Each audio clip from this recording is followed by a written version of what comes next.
بسم الله الرحمن الرحيم. السلام عليكم ورحمة الله وبركاته. إن الحمد لله نحمده ونستعينه ونستغفره ونعوذ بالله من شرور أنفسنا ومن سيئات أعمالنا. من يهده الله فلا مضل له ومن يضلل فلا هادي له. وأشهد أن لا إله إلا الله وحده لا شريك له وأشهد أن محمدا عبده ورسوله. اللهم صل وسلم على نبينا محمد وعلى آله وصحبه أجمعين. اللهم لا علم لنا إلا ما علمتنا إنك أنت العليم الحكيم. اللهم علمنا ما ينفعنا وانفعنا بما علمتنا وزدنا علما. اللهم إنا نسألك علما نافعا ورزقا طيبا وعملا متقبلا.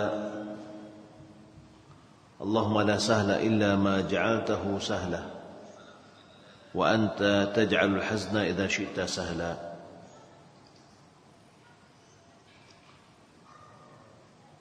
Kaum muslimin dan muslimat yang dimuliakan Allah Subhanahu wa taala. Alhamdulillah, segala puji bagi Allah Subhanahu wa taala yang senantiasa mencurahkan nikmat dan karunia-Nya kepada kita. Salawat dan salam semoga dan anugerah kepada Allah Subhanahu wa taala kepada Nabi kita Muhammad sallallahu alaihi wasallam. Allahumma shalli ala Muhammad wa ala ali Muhammad.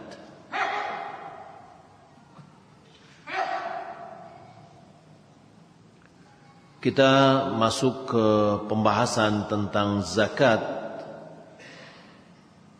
yaitu bab tsalits fi zakatil kharij minal ard wa fihi masail. Zakat terhadap yang keluar dari bumi. Maksudnya adalah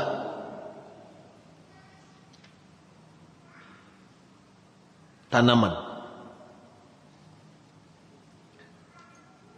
Al-mas'alatul ula, mata tajib? Kapan zakat itu diwajibkan? Zakat terhadap tanaman. Al-aslu fi wujubiha qauluhu ta'ala. Dasar dalam kewajibannya adalah firman Allah dalam surah Al-Baqarah ayat 267. Ya ayyuhalladzina amanu anfiqu min thayyibati ma kasabatum wa mimma akhrajna lakum minal ardh.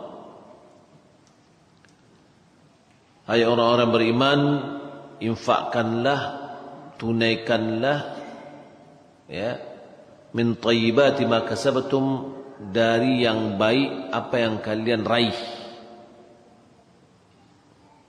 Wa mimma akhrajna lakum minal ardh, dan dari apa yang kami keluarkan untukmu dari bumi, yakni hasil dari bumi. Wa tajibu zakatu fil hububi idza ishtadda al-habbu. Wajibnya zakat terhadap biji-bijian. Biji-bijian ini adalah seperti gandum, padi, kemudian jagung, kacang-kacangan. Maka wajiblah zakat terhadap biji-bijian itu apabila buahnya sudah matang, yakni sudah sempurna. Wasara farikan, dan dia sudah baik. Wa tajibu fi thimar inda mudui salahiha.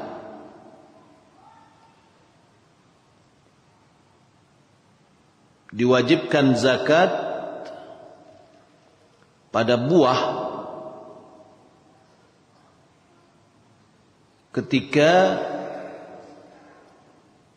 sudah tampak matangnya,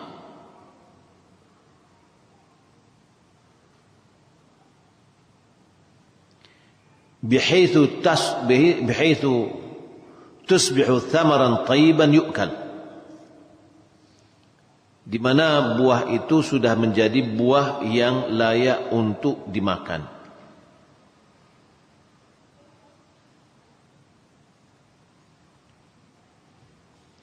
Wala yusyartu lahul haul,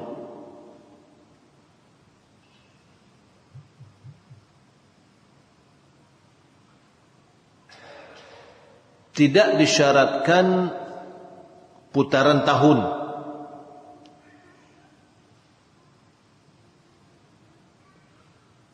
Liqaulihi ta'ala wa atu haqqahu yawma hasadih, tunaikanlah haknya pada hari dia panen.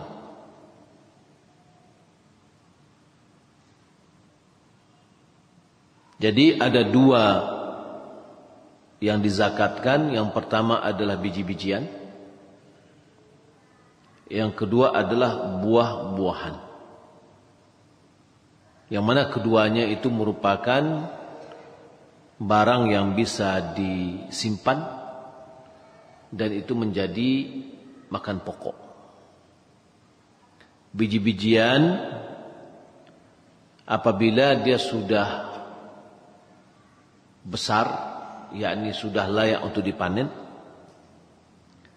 dan sara farikan, yakni dia sudah dikuliti. Kalau seandainya misalkan kacang hijau, maka dia sudah menjadi biji-bijian. Jagung, dia sudah dilepas dari tempatnya. Dan padi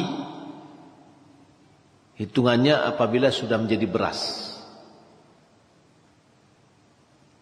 karena tidak mungkin ada orang makan padi. Sebagaimana gandum, ya, sudah lepas dari kulitnya. Adapun buah yang sudah layak untuk dimakan,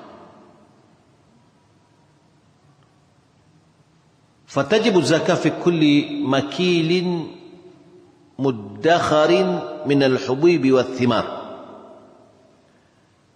maka wajiblah zakat pada setiap biji-bijian dan buah-buahan yang bisa ditakar dan yang disimpan.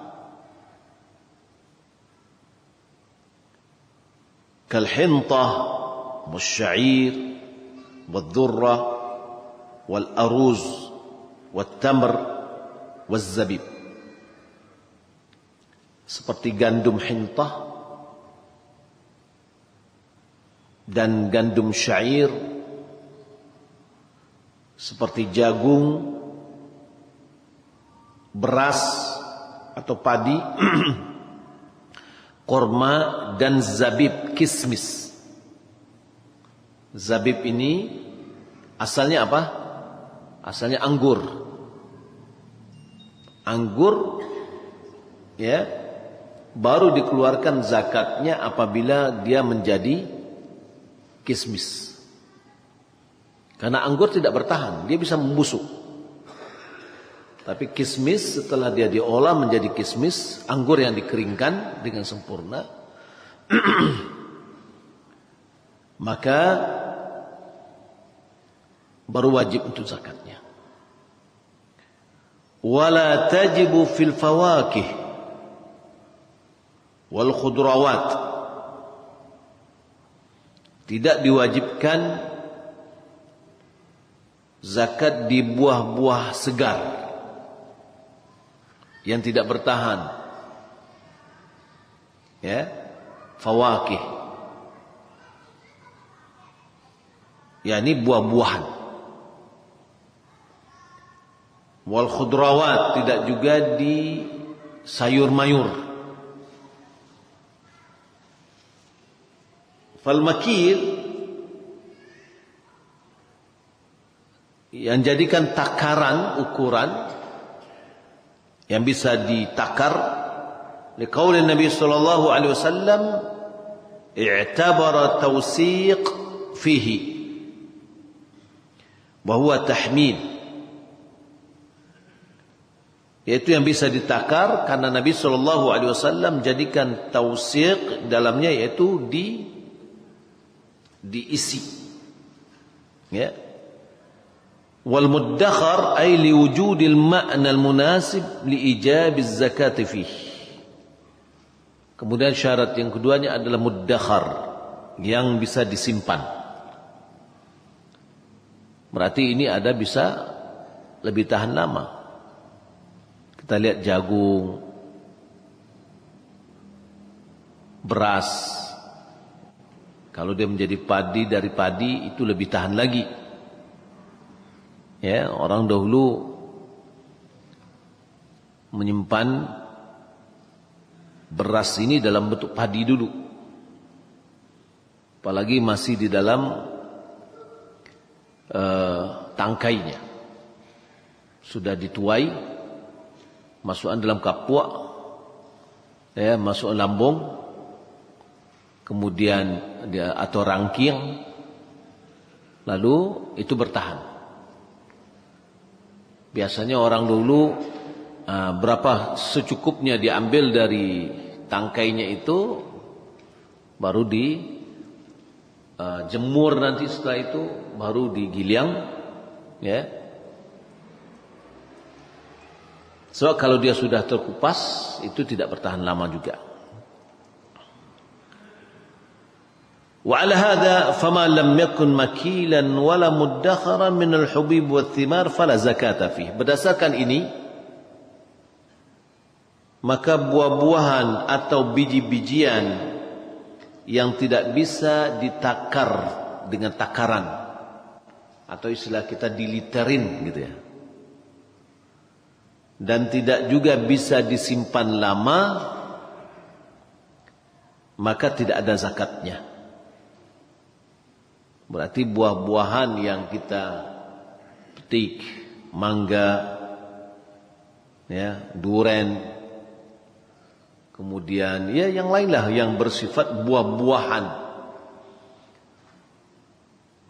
maka ketika hasilnya tidak ada zakatnya. Yang mungkin ada zakat nanti adalah hasil panennya yang berupa uang. Apabila uang itu disimpan, maka dia masuk kepada zakat mal. Persoalan yang kedua yaitu syurutuha, syarat-syaratnya. Yushtaratu liwujubil zakat fil hubub wath thimar syartan. Kewajiban zakat di biji-bijian dan buah-buahan atau buah, ya, ada dua syarat. Yang pertama, bulughun nisab, sampai nisabnya. Wa huwa 5 awsuq, yaitu 5 wasaq. Karena Nabi sallallahu alaihi wasallam bersabda, "Laisa fima duna 5 awsuqin sadaqah." Di bawah dari 5 awsuq tidak ada zakatnya. Jadi belum sampai nisab tidak ada zakatnya. Wal wasqu hamlul ba'ir. Wasaq itu adalah seukuran pikulan onta. Wa huwa 60 sa'an bi sa'in nabi, yaitu 60 sa'. Ya. 60 sa'nya nabi. Kalau 50 awsuq, maka berarti dia adalah 300 sa'.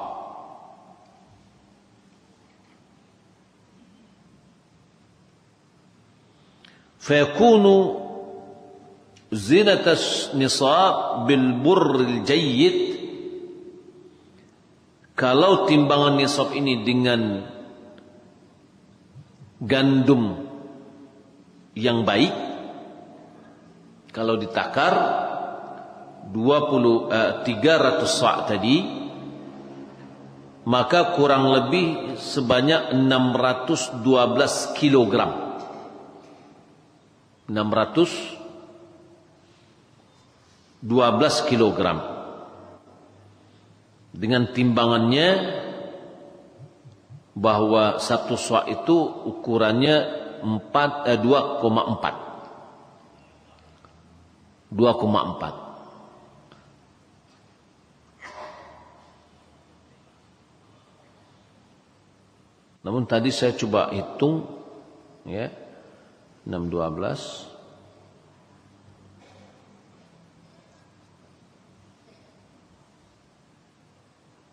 602,204, ya. 2 kilo lebih sedikit, bukan 2 kilo 40, ya. 2 kilo 4 gram atau 4, bukan 4 on. Kalau 1 on berapa? 100 gram, ya. Ya, 1 kilo 1000 gram. Berarti memang 10 gram. Nah, 4 kilo, 2 kilo 40 gram. Sehingga nisabnya menjadi 612 kilo. Silakan dibagi aja 612 kilo bagi 300. Taib.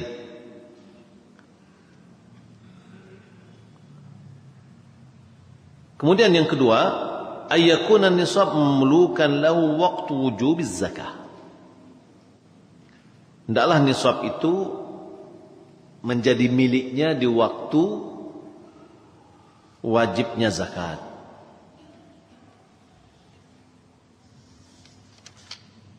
Apa maksudnya? Kalau seandainya pada saat wajibnya zakat dia tidak memiliki nisab, tidak wajib zakatnya. Ya. Seperti misalkan dia gabung-gabung hasil panennya misalkan, dengan waktu yang jauh lama, tidak dalam jatuh waktu 1 tahun. Berarti itu dia pada waktu dia panen dia tidak punya nisab, ya.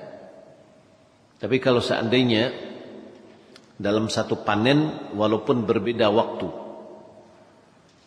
misalkan dia menanam 4 piring sawah, dia tanam ini dulu. Penanamannya kurang lebih membutuhkan waktu 15 hari. Setelah itu dia tanam lagi yang lain. Mungkin jaraknya berbeda sedikit. Mungkin 2 kilo. Ya. Misalnya dia punya sawah di Lubuk Begaluang. Kemudian dia punya sawah di Kutu Tangah. Kemudian dia punya sawah Malih gitu ya. Dalam waktu yang berdekatan. Nah, maka yang seperti ini bisa digabung. Ya, bisa digabung. Tapi kalau seandainya musim ini dia tanam, musim depan dia tanam lagi, yang hasil musim sekarang ini tidak sampai nisabnya, maka tidak wajib dikeluarkan zakatnya. Baik, persoalan yang ketiga, fi miqdaril wajib. Berapa takaran wajib dikeluarkan zakatnya? Wal wajib fil hububi wath thimar, yang wajib dikeluarkan zakat, jumlah atau takaran yang wajib dikeluarkan baik itu di biji-bijian maupun di buah adalah al-usyur fima suqiya bila kulfatin, yaitu 1/10 atau 10% apabila disiram tanpa biaya. Artinya di istilahnya adalah tadah hujan. Bi an kanat athariyah atau tusqa bima'il uyun. Ya, seperti dia adalah disiram hujan atau dari mata air. Begitu juga atau dari sungai misalkan yang tidak dibiayai, tidak perlu diirigasi, di mana irigasi itu adalah gratis.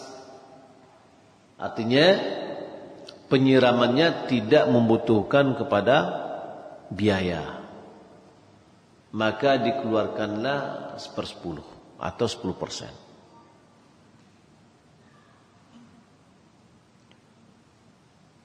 Wa nisful usyur fima suqiya bima'unah. Setengah dari yang tadi yaitu 5%. Ya, 5%. Apabila disiram dengan membutuhkan biaya. Bi an kana tusqi bid-dalla was-sawani wa nahwiha. Yaitu dengan cara biaya digalikan sumur, buatkan sumur, membornya, kemudian diangkat airnya ke atas, butuhkan listrik, butuhkan BBM dan yang lainnya. Ya, atau misalkan untuk mengairkan dari air sungai membutuhkan biaya untuk pengangkutan atau biaya untuk pengalirannya. Atau di sini juga disebutkan as-sawani, yaitu an-naqah allati yasqi 'alaiha, yaitu onta yang dipakai untuk mengangkut air untuk penyiraman tanaman. Berarti itu ada membutuhkan biaya. Kalau membutuhkan biaya, tenaga, maka yang dikeluarkannya hanya 5%. Nah, kalau kita lihat 5%, kenapa? Karena dia berbiaya. Yang di sini dia tidak berbiaya, kena 10%. Maka selisihnya itulah kompensasi. Ya, biaya yang diberikan dikompensasi oleh zakat hanya diberikan separuhnya. Nabi sallallahu alaihi wasallam bersabda, "Fima saqatis samaa'u wal anhar wal 'uyun aw kanat ba'lan al-'ushur wa fima suqiya bis-sawani aw an-nadh nisfu al-'ushur."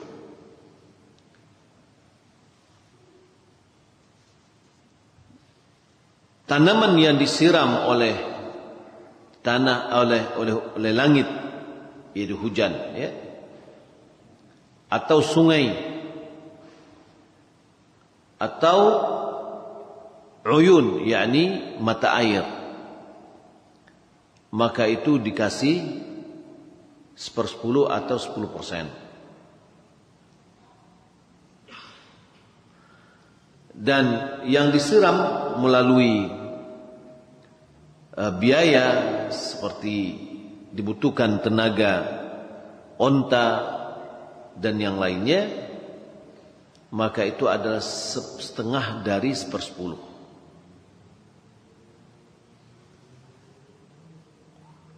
Ya. Jadi kalau seandainya disiram oleh langit, oleh sungai atau mata air, atau kana ba'lan, atau dia adalah tanaman yang tidak membutuhkan kepada perairan yang khusus, tapi dia mudah tumbuh. Ya. Di sini disebutkan bahwa yani al-ardul murta'ah al-murtafi'ah allati la yasqiha illa al-matar. Yani tempat yang tinggi yang tidak disiram kecuali dengan air hujan. Ya. Maka itu adalah 1/10. Tapi kalau membutuhkan kepada biaya untuk penyiramannya dengan sewani, dengan onta dan yang lainnya, maka itu adalah separuhnya. Jadi berbeda melihat kepada pembiayaan di dalam penyiraman. Karena menyiram tanaman itu adalah sumber kehidupan. Tidak disiram-siram, dia akan gersang, akan mati, tidak akan tumbuh. Walaupun dikasih pupuk.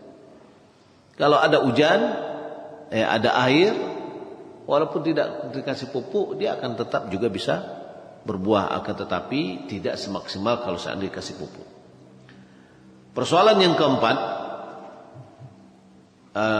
yaitu fi zakatil asal, zakat madu. Haka Ibn Abdul Barr rahimahullah ta'ala anil jumhur annahu la zakata fihi.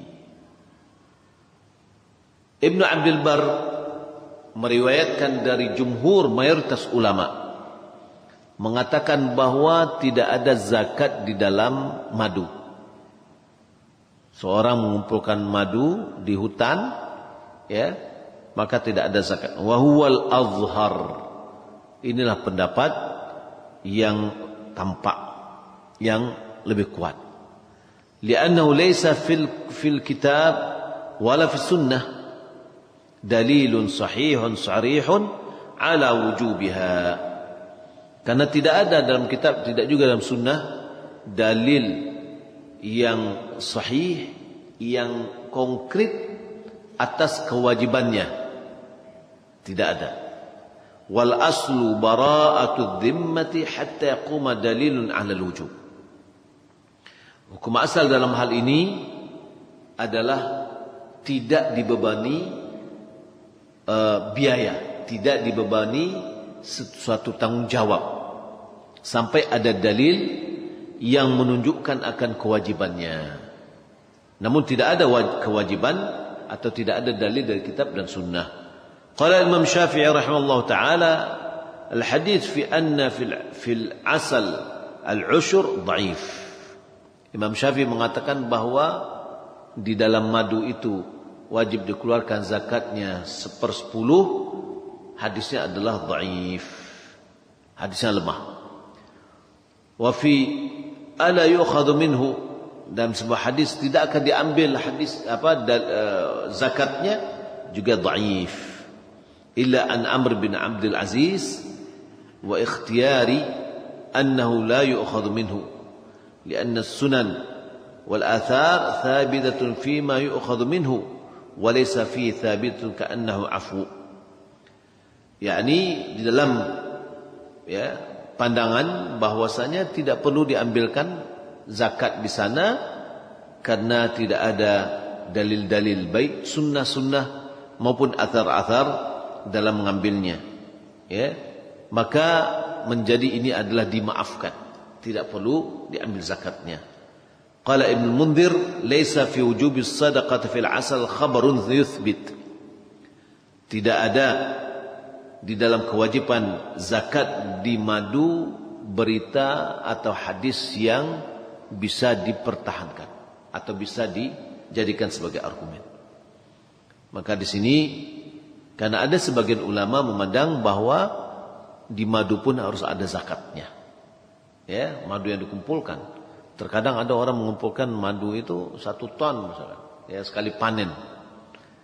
Dan itu tidak mustahil karena di hutan itu di pohon-pohon yang besar itu biasanya sangat banyak sekali madu. Namun tidak ada dalil yang jelas atau konkret di dalam masalah ini. Persoalan yang kelima adalah firrikaz. Ar-rikaz itu adalah harta karun.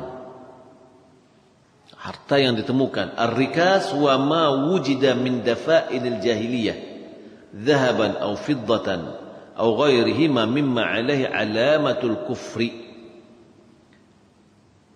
wa lam yutlab bimalin wa lam yatakallaf fihi nafaqatan wala kabir amal. Rikas atau harta karun adalah harta yang ditemukan dari simpanan-simpanan orang jahiliyah dahulu. Ya, emas yang tersimpan. Baik dia emas atau perak atau yang lain, yang di situ ada tandanya. Ya, tanda alamat al-kufr, yakni tanda-tanda orang jahiliyah. Seperti misalkan dapat emas dari uang Majapahit misalkan, ya, kerajaan-kerajaan dahulu dapat misalkan kumpulannya. Nah, itu maksud kepada harta karun. Ya. Walam yutlab bimalin, tidak dicari dengan biaya, tidak mengeluarkan biaya untuk mencarinya. Gitu. Wala yatakallaf fihi nafaqatan wala kabira amalin, tidak juga membebani dengan biaya, tidak juga dengan kerja keras. Kan ada orang sekarang memburu harta karun. Ya, diprediksi di sini ada misalkan dengan alat-alat tertentu, kemudian dia keluarkan cari biaya dan itu bukan termasuk harta karun. Harta karun itu adalah yang didapatkan tanpa biaya yang besar. Ya. Wa amma ma tuliba bimalin wa tatallaba kathiru amalin falaysa birikaz. Adapun yang dicari dengan biaya atau dituntut untuk kerja keras untuk mencarinya, maka itu tidak dikategorikan kepada rikas. Wa yajibu fihi al-khumus fi qalilihi wa kathirihi. Dari harta karun ini, baik sedikit ataupun banyak, wajib dikeluarkan 1/5, yakni 20%. Ya. Wala yusyratu lahu al-haul wala nisab. Tidak disyaratkan haul, tidak juga disyaratkan nisab. Jadi satu keping dinarnya misalkan, uang emasnya, nah itu harus dikeluarkan walaupun dia tidak sampai kepada nisab. Jadi tidak ada nisabnya, tidak ada haul.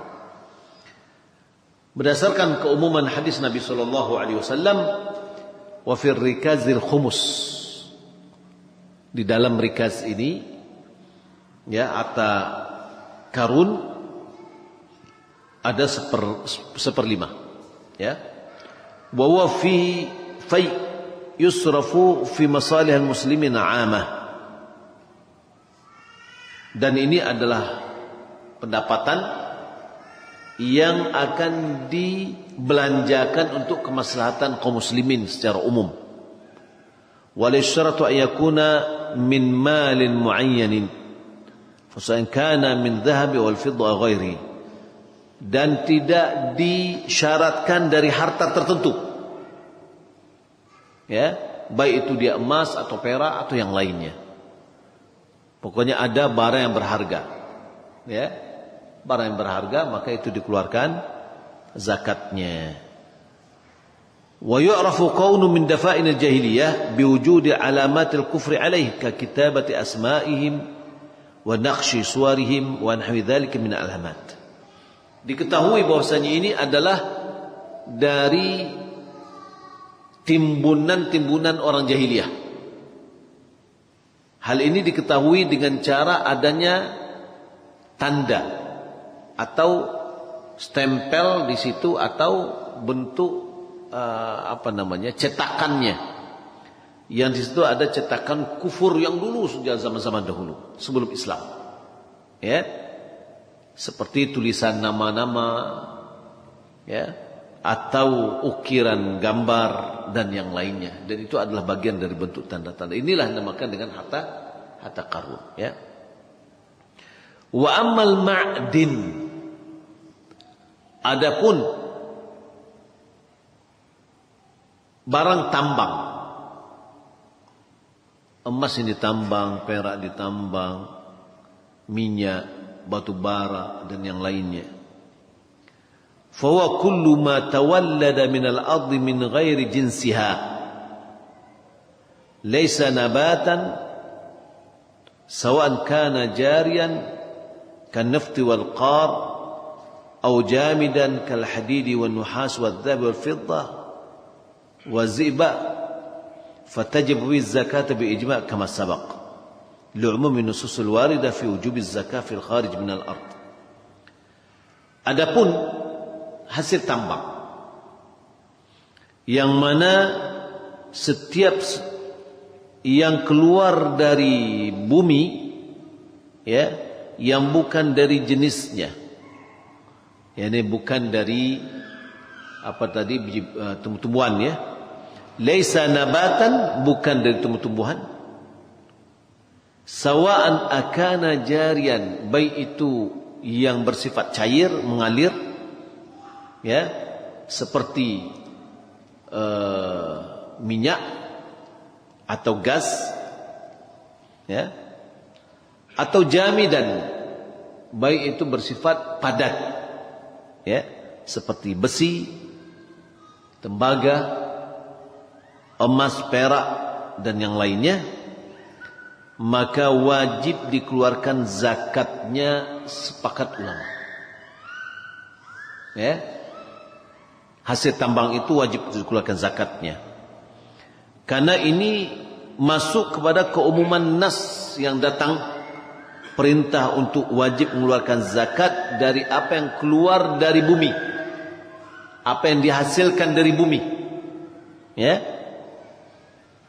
Seperti firman Allah Subhanahu wa taala, wa anfiqu min thayyibati ma kasabtum wa mimma akhrajna lakum minal ardh, ya. Infakkanlah atau keluarkanlah zakat dari yang baik, dari apa yang kalian raih dan dari apa yang kami keluarkan bagimu dari bumi. Tidak hanya sebatas tanaman, tapi juga adalah hasil tambang. Apakah fosil, apa namanya, tambang nikel atau yang lainnya, ya, batu bara, minyak, apapun, emas, perak, apalagi, ya, intan dan yang lainnya, maka dikeluarkan zakatnya, ya. Nah, di dalam menentukan ini berapa zakatnya terjadi perbedaan pandangan ulama, ya. Akan tapi wajib dikeluarkan zakatnya, karena ini adalah bagian dari keumuman dari firman Allah Subhanahu wa taala, wa mimma akhrajna lakum minal ardh, dari keluarkan zakat dari apa-apa yang kami keluarkan bagimu dari bumi. Nah, kalau kita lihat, ya, barang-barang tambang yang menjadi penghasilan itu harus dikeluarkan zakatnya, dan ini juga untuk masalihul muslimin, ya, diberikan untuk kemaslahatan kaum muslimin yang diperlukan. Kemudian satu ada yang menjadi persoalan adalah apakah hadiah yang didapatkan itu masuk kepada rikas atau tidak, ya. Apakah dikeluarkan zakatnya 20% atau tidak? Ya, ini pemberian hadiah misalkan. Tahu-tahunya dapat hadiah dia. Ya, sebagian dari ulama ada memandang bahwasanya hadiah dimasukkan kepada rikas. Dari sisi apa? Dari sisi karena rikas dapat tanpa upaya, tanpa usaha. Sebagaimana hadiah juga didapatkan tanpa usaha. Ya. Akan tapi yang pendapat yang saya cenderung kepadanya, dia tidak masuk kepada rikas. Karena rikas tadi sudah diketahui bahwa itu adalah yakni harta karun atau harta orang dahulu. Ya, harta orang-orang terdahulu. Adapun hadiah bukan. Ya. Sama misalkan kalau seandainya orang tua kita ngasih kita harta hadiah, ya, apakah langsung kita berikan zakatnya pada saat itu? Tidak. Tapi kita simpan, setelah setahun baru kita keluarkan zakatnya. Karena rikaz ini tidak ada nisab, tidak ada haul. Ya. Maka hadiah yang didapatkan samalah dengan harta-harta yang lain, yaitu ada nisabnya dan ada haulnya. Taib, demikian yang dapat kita sampaikan, mudah-mudahan bermanfaat. InsyaAllah setelah solat kita masuk ke tanya jawab, dan pertemuan berikutnya mudah-mudahan kita sudah masuk kepada zakat binatang ternak, ya. Dan ini ada ketentuan, kemudian kita masuk setelah itu ada zakat fitr, kemudian orang-orang yang berhak mendapatkan zakat. Demikian dulu. Wassalamualaikum Muhammadin wa ala alihi wa sahbihi ajma'in. Wassalamualaikum warahmatullahi wabarakatuh. Bismillahirrahmanirrahim. Assalamualaikum warahmatullahi wabarakatuh. Alhamdulillah rabbil alamin, wassalatu wassalamu ala asyrafil anbiya'i wal mursalin wa ala alihi wa sahbihi ajma'in. Amma ba'd. Kita masuk pada sesi tanya jawab. Assalamualaikum Ustaz. Istri ana tidak melayani ana dan tidak taat pada ana, Ustaz. Doakan istri ana agar Allah lembutkan hatinya dan diberikan hidayah. Semoga Allah Subhanahu wa taala menjadikan dia istri yang solehah, yang takut kepada Allah dan taat kepada suaminya, melayani suaminya dengan baik. Perlu kita ketahui bahwa surganya istri itu adalah di suami. Ketika seorang wanita datang kepada Nabi, lalu Nabi menanyakan kepadanya, "Adzatu ba'lin anti?" Apakah engkau punya suami? Qala na'am. Katakan iya. Qal kaifa anti minhu? Bagaimana engkau dengannya? Qala la aluhu illa ma'ajiztu. Aku selalu melayaninya kecuali aku apa yang tidak aku mampui. Qal unduri aina anti minhu fa innahu jannatuki wa naruki. Lihatlah posisimu, di manakah kamu dengannya, sesungguhnya dia adalah surgamu dan nerakamu. yakni suami adalah surganya istri dan boleh jadi nerakanya istri, yakni suami boleh jadi penyebab istri masuk surga dan boleh jadi penyebab istri masuk api neraka. Nabi SAW mengatakan, ala unabbi'ukum binisaikum min ahli jannah. Tidakkah aku beritahukan kalian tentang istrimu dari penduduk surga? Qal bala ya Rasulullah. Qalu bala ya Rasulullah. Mereka menjawab, iya ya Rasulullah. Qal al-wadud al-a'ud ala zawjiha, yaitu istri yang penyayang, yang subur, yang a'ud kepada suaminya. A'ud kepada suaminya ini apa? Idza adat au udhiyat, apabila dia menyakiti atau disakiti. Menyakiti berarti dia salah, disakiti itu adalah suami yang salah. Dia tetap mengatakan, hadhihi yadi fi yadik, ini tanganku dalam genggamanmu. Ma la adzuqu ghamdan hatta tarda, aku tidak bisa mencicipi untuk memejamkan mata sampai engkau ridha.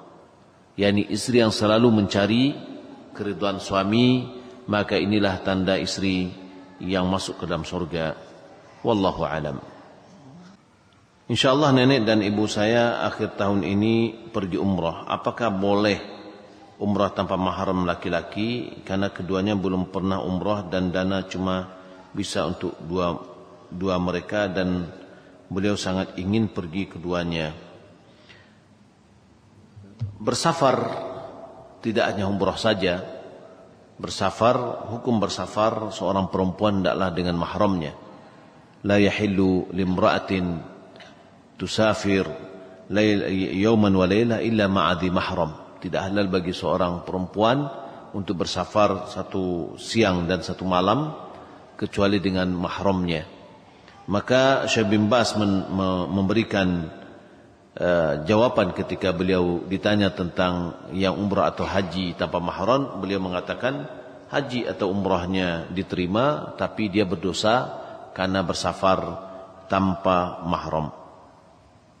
Bagaimana jika pada saat waliman atau baralek di salah satu daerah di Sumbar ini orang tua dan keluarga besar melarang mempelai wanita memakai cadar dan walimah hanya bersanding di pelaminan? Bagaimana sikap yang baik diambil, Ustaz?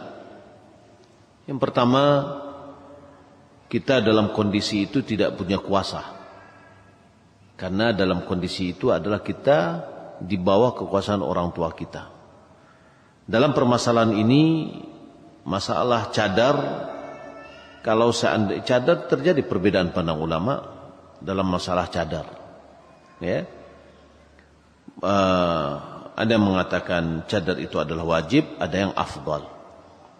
Nah, kemudian juga dalam masalah ini adalah bersoleknya seorang perempuan, ya, pasti dia akan bersolek dengan dihiasi dengan hiasan sehingga akan lebih cantik, dan memang seharusnya adalah untuk pakai cadar. Kalau seandainya tidak bisa kuasa kita untuk melakukan, ya bagaimana lagi? Ya, ada dua pilihan, walimahan atau tidak walimahan. Ya, tidak walimahan mungkin nggak jadi nikah. Nah, maka dalam hal ini pandailah kita untuk mengambil bagaimana sikap kita, di mana kita harapkan jangan menyebabkan tidak terjadi pernikahan. Wallahu alam. Saya menabung untuk menikah, sekarang masih kuliah. Apakah uang yang saya simpan untuk modal menikah itu ada zakatnya, Ustaz? Kalau ada, bagaimana caranya kita agar tidak ada zakatnya? Kalau kita menabung berupa emas, bagaimana? Kalau sampai nisabnya ada zakatnya, jika dia sudah 1 tahun. Supaya tidak ada zakatnya, banyakkan sedekah. Jangan sampai nisab. Atau segera menikah. Ya. Mengenai buah-buah segar sekarang bisa disimpan di freezer. Apakah bisa dikiaskan dalam syarat zakat untuk buah-buahan bisa disimpan dalam waktu yang lama? Enggak. Ya. Tidak, karena ini ada biaya lagi, ya. Tapi bisa disimpan yang bisa berumur panjang tanpa harus biaya alat-alat tertentu. Bagaimana hukumnya zakat dari tanaman ganja, Ustaz? Ganja itu haram. Ya. Haram. Maka jangan pelihara ganja. Ya, sehingga dikeluarkan zakatnya. Ya. Dan kemudian ganja adalah bagian dari khudrat, yakni daun-daunan. Ya, sayur mayur mungkin bagi orang ada jadikannya sebagai sayur mayur. Nah, ini tidak ada zakatnya. Kalau dia jual haram, ya harta haram tidak ada zakatnya. Ya, tidak boleh, yakni itu harta harus ditumpas, dihilangkan, bukan dipelihara, bukan jadikan sebagai sumber pendapatan, ya. Apa hukumnya berzakat sementara harta kita punya bentuk belum sampai 1 nisab? Terus apa hukum bagi orang yang mengambil zakat kita dengan paksa sementara kita bukan termasuk kita bukan termasuk kepada orang yang wajib zakat. Orang yang tidak wajib zakat, tidak wajib zakat. Kalau seandainya hartanya diambil, dipotong misalkan, sudah, anggap aja itu sedekah atau dia dizalimi. Ya. Dia belum wajib zakat, lalu dipotong pendapatan dia. Nah, maka itu orang yang terzalimi. Mana yang tinggi kedudukan orang yang berzakat, berinfak, sedekah dengan orang yang sabar dan menahan amarahnya? Orang yang berzakat wajib keluarkan zakatnya. Ya, orang berzakat wajib dia keluarkan zakatnya jika sudah wajib. Adapun berinfak sedekah hukumnya adalah sunat. Hukumnya adalah sunat. Adapun zakat hukumnya wajib bagi orang yang sudah memenuhi kriteria syarat dari zakat. Adapun orang yang sabar dan menahan amarah, ya ada pahalanya juga. Kalau dicari pahalanya, innamal yuwaffas sabiruna ajrahum bighairi hisab. Orang yang sabar pahalanya tanpa batas, sebagaimana difirmankan oleh Allah Subhanahu wa taala. Baik, wallahu taala alam, demikian yang dapat kita sampaikan, semoga bermanfaat. Sallallahu Muhammad wa ala alihi wa sahbihi ajma'in. Wassalamualaikum warahmatullahi wabarakatuh.